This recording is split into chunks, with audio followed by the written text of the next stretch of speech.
सांझ पाठचक्र को आप समस्त को स्वागत करुँ। आज आरंभ करवा 1978 फेब्रुआरी मासर संपादकीय।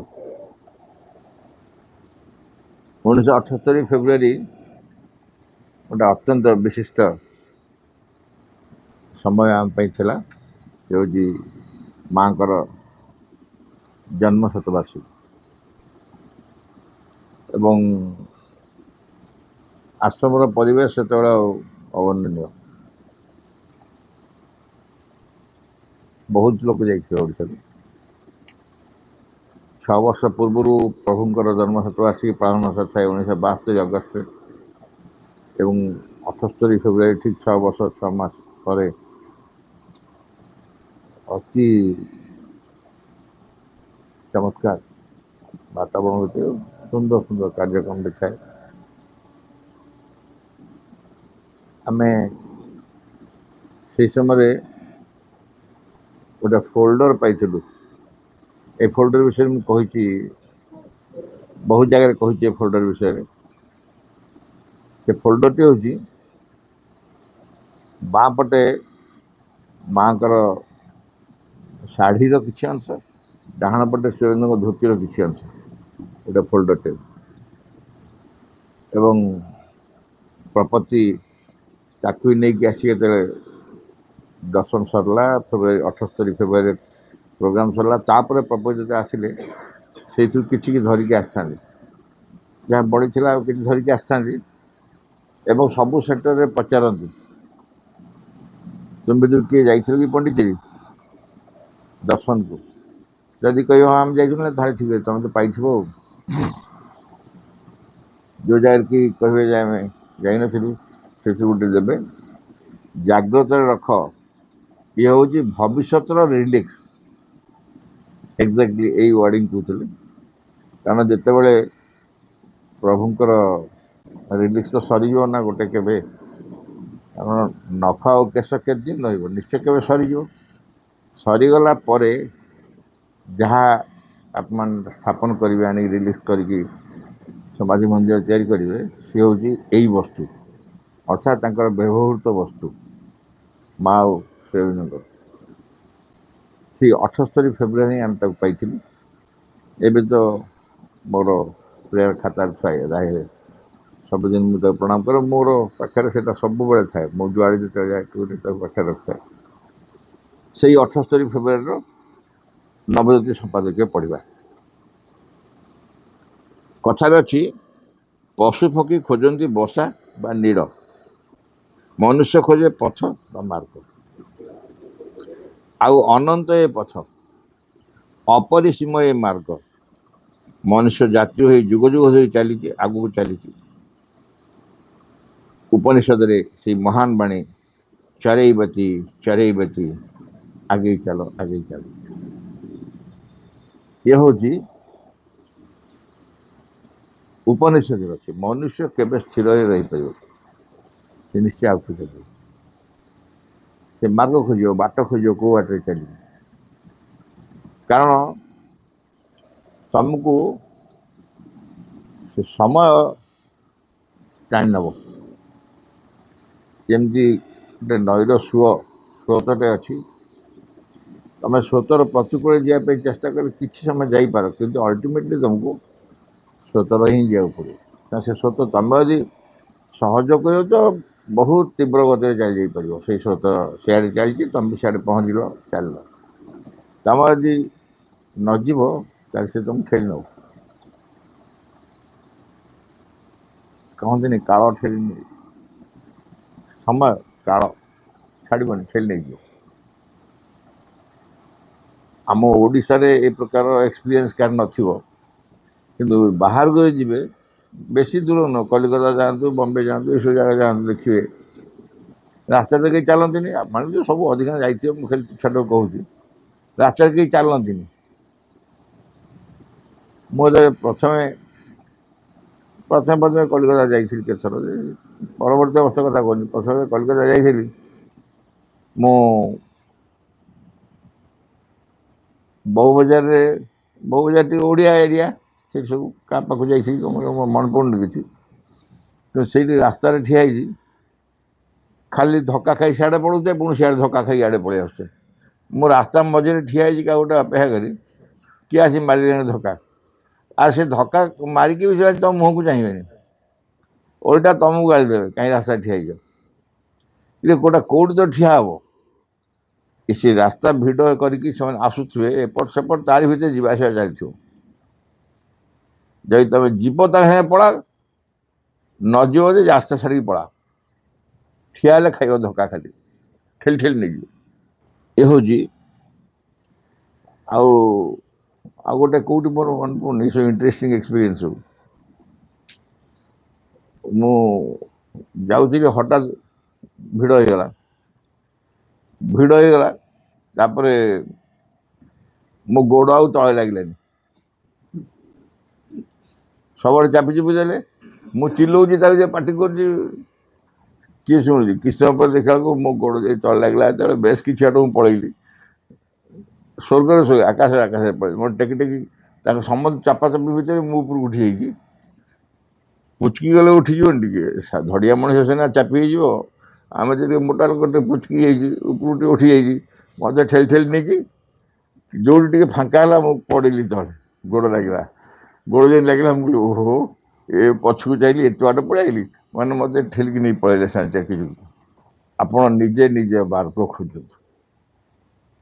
ଶାସ୍ତ୍ର କହୁଛି ମଣିଷକୁ ନିଜ ମାର୍ଗ ଖୋଜିବାକୁ ପଡ଼ିବ, କାରଣ ତମେ ରହିପାରିବ ନାହିଁ, କୌଣସି ଜାଗାରେ ସ୍ଥିର ହେଇ ରହିପାରିବ, ତମକୁ ଆଗକୁ ଯିବାକୁ ପଡ଼ିବ। ଆମକୁ ଆଗକୁ ଯିବାର ହିଁ ଅଛି।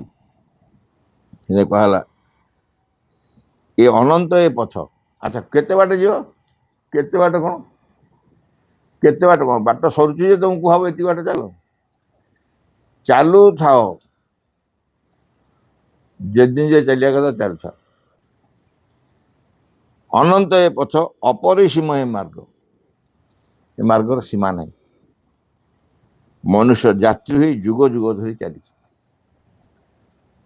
ଆମେ ଯୁଗ ଯୁଗ ଧରି ଚାଲିଛୁ, ତା ଅର୍ଥ ଗତ ଜନ୍ମରେ, ତା ପୂର୍ବ ଜନ୍ମରେ, ତା ପୂର୍ବ ଜନ୍ମରେ ଆସିଛି ସଂସାରକୁ, ଚାଲିଛୁ, ତାପରେ ଚାଲିଛି, ଏ ଜନ୍ମରେ ବି ଚାଲୁଛୁ, ପୁଣି ପର ଜନ୍ମରେ ଆସିକି ଚାଲିଥିବ, ମାର୍ଗରେ ଚାଲିଥିବ।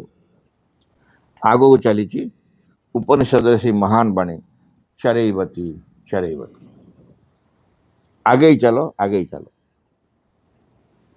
ମାଙ୍କର ଗୋଟେ ବହୁତ ଚମତ୍କାର ବାଣୀ ପ୍ରଭୁଜୀ ମହାଶୟ ଏଠି ଉଦାହରଣ ଦେଇଛନ୍ତି। Forward, for ever forward, at the end of the tunnel is the light, at the end of the fight is the victory.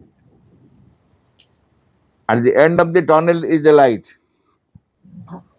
ଏଠି ସିନା ତମେ ଅନ୍ଧାର ଦେଖାଯାଉଛି, ତମେ ଟନେଲ ଭିତରକୁ ଯାଉଛ, କିନ୍ତୁ ଟନେଲ ସେପଟେ ଆଲୁଅ ଅଛି।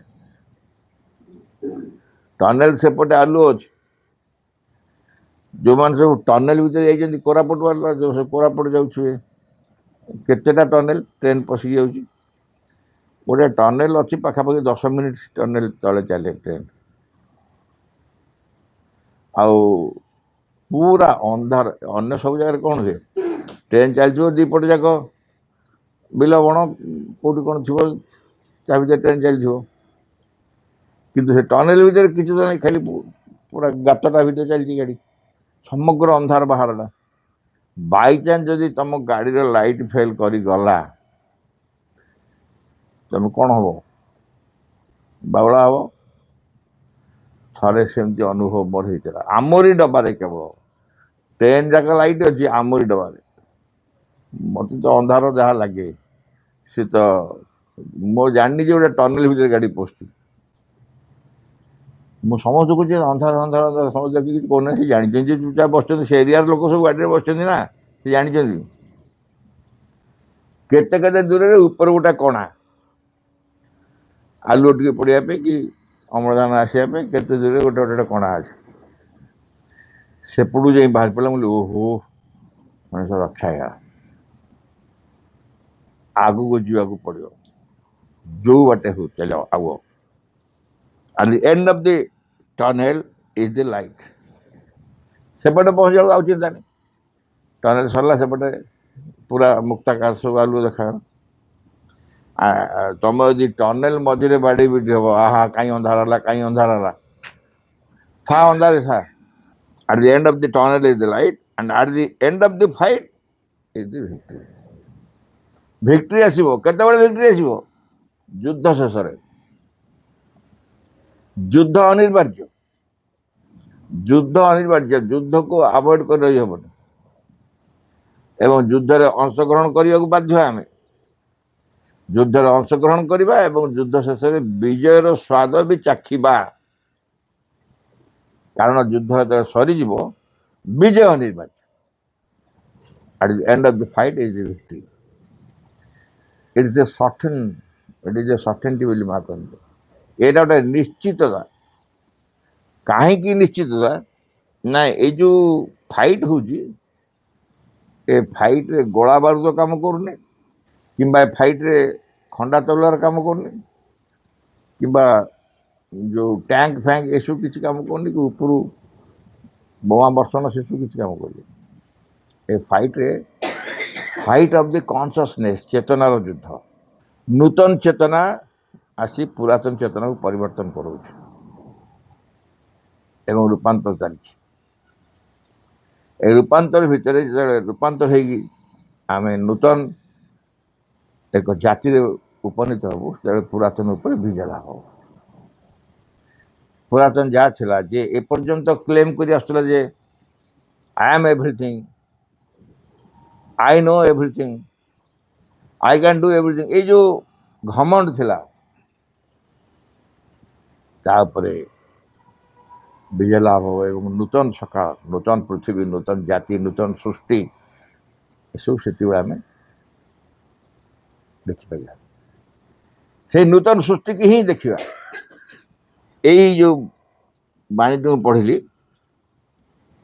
ये हूँ नववर्षर बाणी 1948 मसीहा नववर्ष बाणी रूपे माँ ये मंत्र देते फॉरवर्ड फॉर एवर फॉरवर्ड सब बड़े आगे चल आगे चल आगे चल टनेल शेष आलोक एवं आलोक युद्धर शेष विजय से प्रपत्ति लिखते आज को 31 वर्ष तलर कथा 48 मसीहा नववर्ष जो हुए से बयस अनेक कम पिला छात्र उच्छृंखल विद्रोही मनोभाव आगे दौड़ी पड़ा प्रबल पिपाशा आग्रह श्रद्धा कौन सीमा मध्य बंधन भितर निडर बसा बांधि न रहे स्वप्न पर स्वप्न एक बलशाली सुंदर बेगगामी अश्व आकाश में उड़ुवा बेमजान अति द्रुतगामी रेलगाड़ी एसबू बसी चली आगे चली एक निर्देश इंगित एक सूचना एक पथ रही निजर अनुभव कौन बयस एकदम कम मान कौन निजर बयस 24 मसीह ये हूँ 48 बयस 24 वर्ष प्रपति जन्म हूँ 1924 मसीहा 1924 मसीह जन्म और 1948 मसीहा कहते बयस अनेक कम 24 वर्ष तो जमा तरुण पिला छात्र उच्छृंखल विद्रोही मनोभाव बहुत विद्रोही मनोभाव था कारण से कॉलेज रेवेन्सा पढ़ुते डायरी आम पढ़ा यही बही शेष आड़क अच्छे ब्रिटिश सरकार एगेन्स्ट जो स्वाधीनता आंदोलन होता से जोग देते तो मैंने प्रबल भाव विद्रोही थे आग को दौड़ी पड़ापी प्रबल विपाशा आग को माने आग को दौड़ी पड़ा जो खेल दौड़ते से दौड़े नु अग्रगति कर अग्रगति कर सम्मुख प्रबल पिपाशा बहुत इच्छा आग्रह और श्रद्धा आगू जावाई गोटे आग्रह गोटे श्रद्धा कौन से सीमा मध्य बंधन भितर निडरे बसा बांधि न रहे जदि गोटे कौ जगह तुम सीमित हो दौड़िया बाहर इच्छा हो दौड़ुच दौड़ुथ आगे माड़ी चलती अटकई देगा कि अटकी गल जदि तुम भीतर यदि पुराण प्रभाव पुणी प्रवेश कर अटकी जीव कि सब बड़े भितर थी आग को जी आग को जी आगे आग को जी को नीड़ भितर बसा बांधी से रही नीड़ भितर बसा बांधी आराम हो आराम रही चाहिए इच्छा हम जी आगू जावाक चाहिए आगू जावाक बाहरी जे कौन सीमा मध्य रही बंधन भितर रही सी कंटा झंटा पहाड़ पर्वत खाल ढुमिया कादुओ करदुआ ये सब किसी खातिर किसी खातिर करनी दरकार अग्रगति दरकार प्रोग्रेस जोटा आगू चलो आगू चलो स्वप्न पर स्वप्न आगुरे कौन अच्छी आहरी आगे कौन अच्छी ये स्वप्न खाली देखी चलती नेक्स्ट नेक्स्ट स्वप्न खाली कौन पाई स्वप्न स्वप्न हूँ जेहेतु मुझे संतुष्ट नुह बर्तमान जो समाज जो संसार जो मनुष्य ए संतुष्ट नुह भविष्य कौन हम भाव हम खाली स्वप्न पर स्वप्न देखी चलती एक बड़शाड़ी सुंदर बेगगामी अश्व बड़शाड़ी सुंदर कि साहित्य कि भाषा देखुना एक बड़शाड़ी सुंदर बेगगामी अश्व बड़शाड़ी अश्व ही बेगगामी हम आ देखा सुंदर गोटे घोड़ा जमी दौड़ी दौड़ी दौड़ी चलती आकाश उड़ुवा बेमजान सी उड़ी चलती ऊपर अति द्रुतगामी रेलगाड़ी अति द्रुतगामी खाली द्रुतगामी अति द्रुतगामी रेलगाड़ी ए सब ऊपर बसी चली आगे चली तारी बस चल एक निर्देश इंगित एक सूचना एक पथ मध्य रही निर्देश अच्छी इंगित सूचना अच्छी पथ मध्य रही क्यों दिगरे क्यों आड़ को कहीं केबे भी सब प्रश्न उठने कुआड़े जाऊँगी कहीं जाऊँगी कौन किसी कई प्रश्न उठे कौन है फल कौन मिल कहीं चलुवा एपरी प्रश्न केबे भी मन को छुईने ये प्रश्न आसिले चली हेनी टिके रह टिके रही जाए कहीं रह रह कुआड़े जाऊँ भावे देखा चिंता करें ये सब स्थान ना मोर मन अच्छे आम जो प्रताप भाई थे जो आम स्कूल प्रताप भाई की जो मैंने सब देखते जानी बहुत पुराना 2008 पदत्याग कले किंतु गोटे जुएल थे आम मातृ गोटे मातृ नहीं ओडिशा माँ काम गोटे जुएल थे से टिके पृथुल बहुत बेसी पृथुल आउ जमा इच्छा करें वाकिंग कर आम कौन कहना सका उठी घर जीवु घर चा खाइबू आ प्रताप चल जा भाई टी आज दिन नाई नहीं आज तो जीवा चल उठ से खाली ड्रेस चेंज करने 10 मिनट नहीं जाए नि तो बसिया ड्रेस चेंज करे भाई केते बाट जी आरंभ पचारे मुझे चल जिते बाट जापर जा मुझे जाने से जोर चली पारे से मुझे कौन करे मझे मझे टिके स्पीड कर भाई टिके रुहतु रुहतु मुझे चली पारे हो आस मु अपेक्षा कर तापर देखिए जे मु अटकुनी मो हाथ से भाई टिके रहा भाई टिके रहा हाथ धरी कहे भाई टिके रहा से रेल पोल तले निश्चय रे खरा खरा नुआ नुआ खरा पड़ो से छाई आसो तले छाड़ छाई पड़े रहा अर्थ हूँ जीवार संकोच बेस दिन है पार्लुनि पार्लुनि मैंने सबुदिन गलुनि आम देखिए लगी लगी लगी मसे खंडे जाइु किंतु आज असुविधा अच्छी काली असुविधा अच्छी कही रही आम गलुनि वाकिंग कर जी अटक सी अटकी आगे पार तेणु एसब किसी भी प्रश्न मन को छुनी कौन हम फल कौन मिल कहीं चलवा क्योंकि यही इंगित भितर था अस्पष्ट खूब अस्पष्ट भाव one more step towards eternity ए मेसेजटा केवे दिखाई ए मेसेजटा 72 अगस्त 15 मारि शाश्वत दिगरे आउ एक पदक्षेप से भी बच्चे पाखे हलदिया फोल्डर ये धला फोल्डर यहाँ हूँ हलदिया फोल्डर भितर आम को अगस्त 15 बोधे से मेसेज दिखाई let us all try to observe Shivendra centenary के जन धारणा थाए सेटा हूँ न्यू इयर मेसेज 72 मसीहार जानुरी पहलार मेसेज से माँ देखते न्यू इयर जो मेडिटेशन है से मेडिटेशन बेले यही मेसेज बाजता किंतु अगस्त 15 दिन one more step towards eternity ये मेसेज दिखाई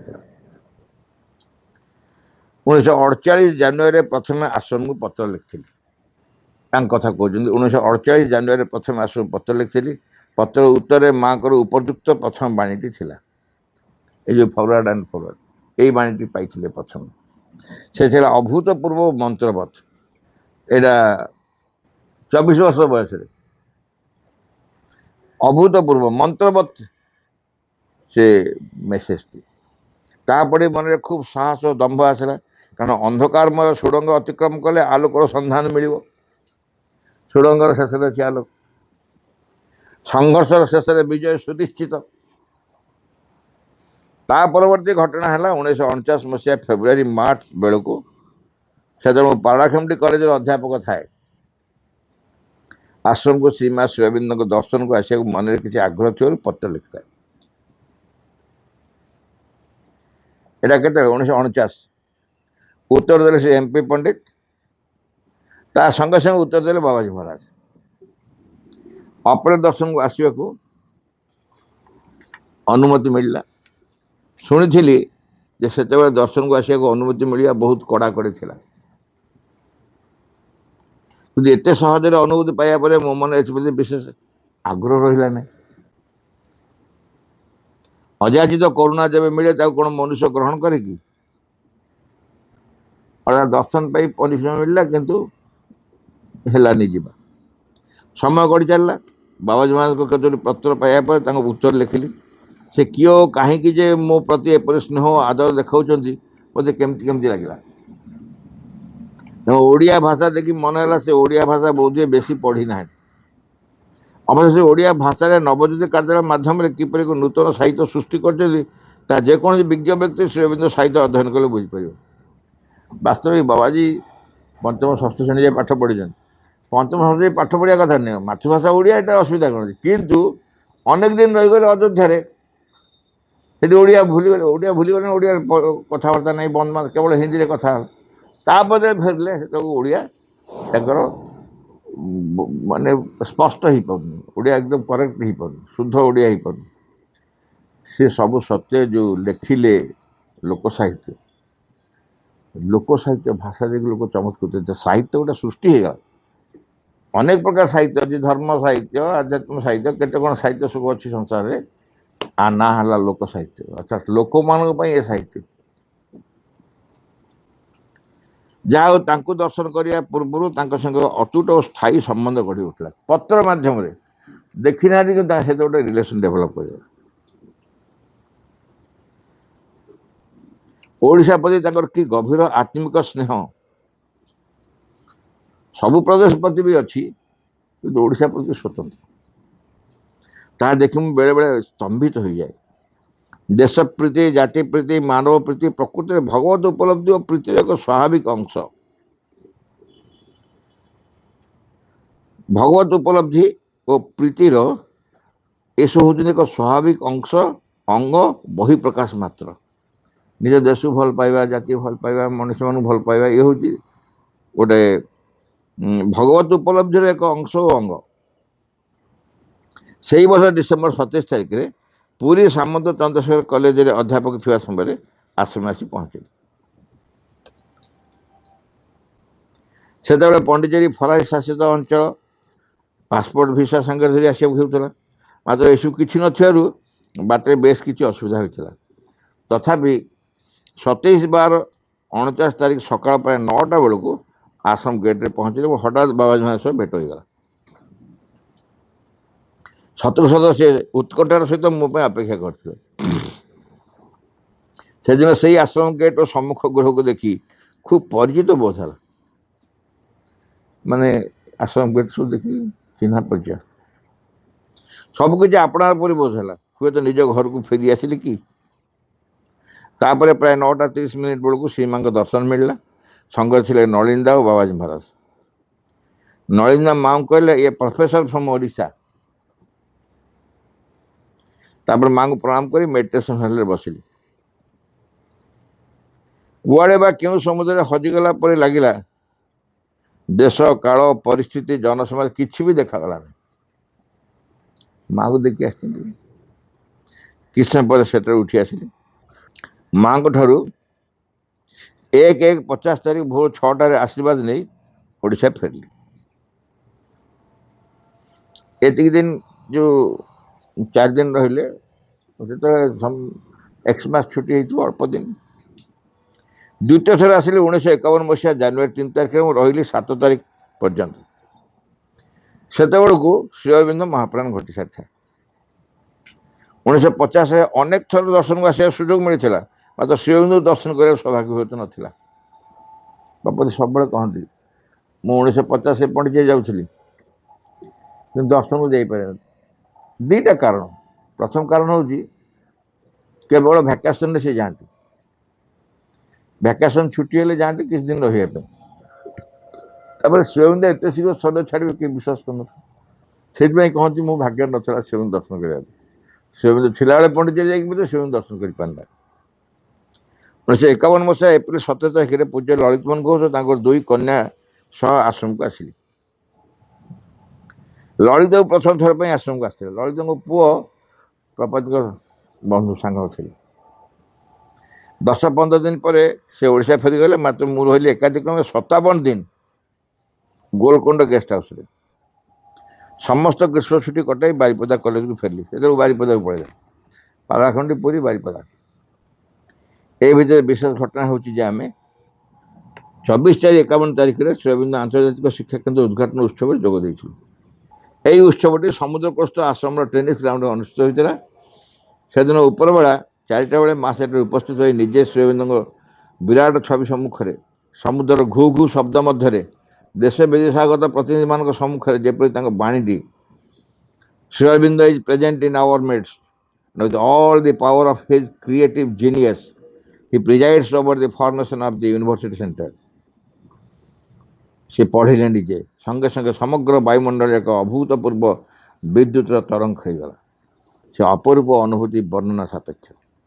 ତାପରେ ପ୍ରତିବର୍ଷ ଗ୍ରୀଷ୍ମ ଛୁଟି, ପୂଜା ଛୁଟି ଓ ବଡ଼ଦିନ ଛୁଟିରେ ଆଶ୍ରମକୁ ଆସିବାକୁ ଲାଗିଲି। ବାବାଜୀ ମହାରାଜ ମୋତେ ବରାବର ନେଇ ଚାଲୁଥିଲେ ଓ ଚାଲିଛନ୍ତି। ଅନୁବାଦ କାମ, ତାଙ୍କ ସଙ୍ଗେ କିଛି କିଛି ଡାଇନିଂ ରୁମ୍ର କାମ ବି କରିବାକୁ ଲାଗିଲି। ଡାଇନିଂ ରୁମ୍ର କାମରେ ଅସୁବିଧା ନଥିଲା, ମାତ୍ର ଅନୁବାଦ କାମ ଯେ ମୋ ଦ୍ୱାରା ହୋଇପାରିବ ମୁଁ ଆଦୌ ବିଶ୍ୱାସ କରୁନଥିଲି। ବାବାଜୀ ମହାରାଜଙ୍କ ଉତ୍ସାହ, ଅମାୟିକ ଆତ୍ମିକ ଭାବ ଓ ଚାରୁବାବୁଙ୍କ ସଙ୍ଗେ ଅନୁବାଦ କାର୍ଯ୍ୟରେ ଘଣ୍ଟାଏ ବସିଲି। ଚାରୁବାବୁ ହେଲେ C Dutta, Charuchandra Dutta, retired ICS officer. ଚାରୁବାବୁଙ୍କ ପରି ଅସାଧାରଣ ପଣ୍ଡିତ, ବିଦ୍ୱାନ, ବହୁ ଭାଷାବିତ୍, ବିଚକ୍ଷଣ, ତୀବ୍ର ବୁଦ୍ଧିବାଦୀ, ଦେଶପ୍ରେମୀ ତଥା ଶ୍ରୀଅରବିନ୍ଦଙ୍କ ଅନନ୍ୟ ଭକ୍ତ କ୍ୱଚିତ୍ ଦୃଷ୍ଟିଗୋଚର ହୁଅନ୍ତି। ସେ ଅତ୍ୟନ୍ତ ଅମାୟିକ ଓ ସ୍ନେହୀ ଥିଲେ। ବାବାଜୀ ମହାରାଜ ସେ ବହୁ ଶ୍ରଦ୍ଧା କରୁଥିଲେ। ଉଭୟଙ୍କ ମଧ୍ୟରେ ଗଭୀର ଘନିଷ୍ଠତା ଥିଲା। ସପ୍ତାହ ମଧ୍ୟରେ ଚାରୁବାବୁ ଓଡ଼ିଆ ଭାଷା ଶିଖିଗଲେ। ମୁଁ ଆସିବା ପୂର୍ବରୁ ସେ ଓଡ଼ିଆରେ ଖବରକାଗଜ ପଢ଼ିପାରୁଥିଲେ।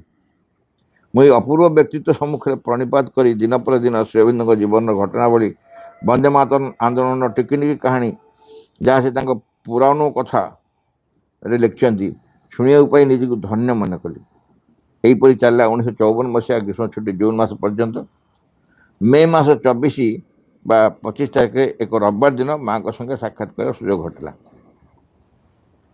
ବାବାଜୀ ମହାରାଜଙ୍କ ପରାମର୍ଶ କ୍ରମେ ନିଜ ଚାକିରି ଇସ୍ତଫା ଦେଇ ଆଶ୍ରମରେ ମାଙ୍କ ଚରଣରେ ନିଜକୁ ସମର୍ପଣ କରିବାର ଅଭିପ୍ରାୟ ମାଙ୍କ ପାଖରେ ନିବେଦନ କଲି। ମା ଏଥିରେ ସ୍ୱୀକୃତି ଦେଲେ। ମନେ ହେଲା ଜୀବନର ଗୋଟାଏ ଅଧ୍ୟାୟ ଶେଷ ହେଲା। ଅବଶ୍ୟ ଅନେକ ଦିନରୁ ଏହା ଶେଷ ହୋଇଥିଲା।